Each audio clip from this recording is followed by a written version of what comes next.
And thousands came to say goodbye to a world icon and the longest-serving monarch in British history. Queen Elizabeth II was laid to rest today outside of London with a very touching, solemn, and elegant service.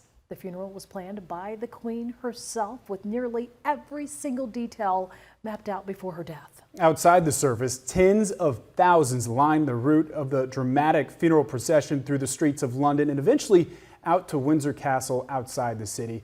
Now, our anchor Rick Folbaum has been in London for days now, where he's been reporting on the Queen passing away.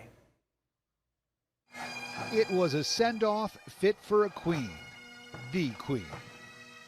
The Elizabethan era, all 70 years of it, is officially over.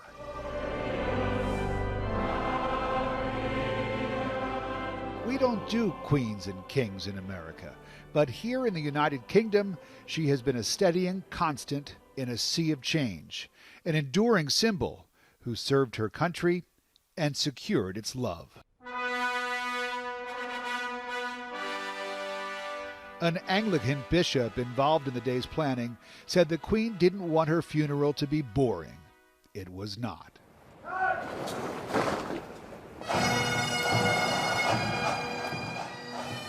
The most powerful people in the world came to pay their respects and witness history.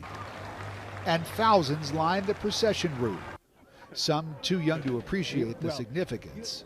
One day he will. We live fairly locally, but I was definitely keen to show him sort of what the Queen meant to us as a whole and what she did for our nations. I think when I saw the Prince and Princess of Wales with young George and Charlotte walking behind the coffin, that was really, really something very special. And the coming together of so many people. And I think that just shows how important she was, and you know, she went further than what people needed. She did more. She gave us what we didn't even realize we needed, which was fantastic. From London, the Queen was brought to Windsor to be buried next to her late husband Philip.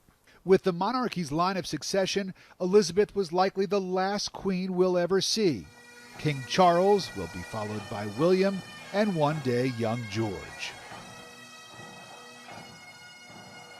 That was Rick Folbaum reporting. Yeah. Meanwhile,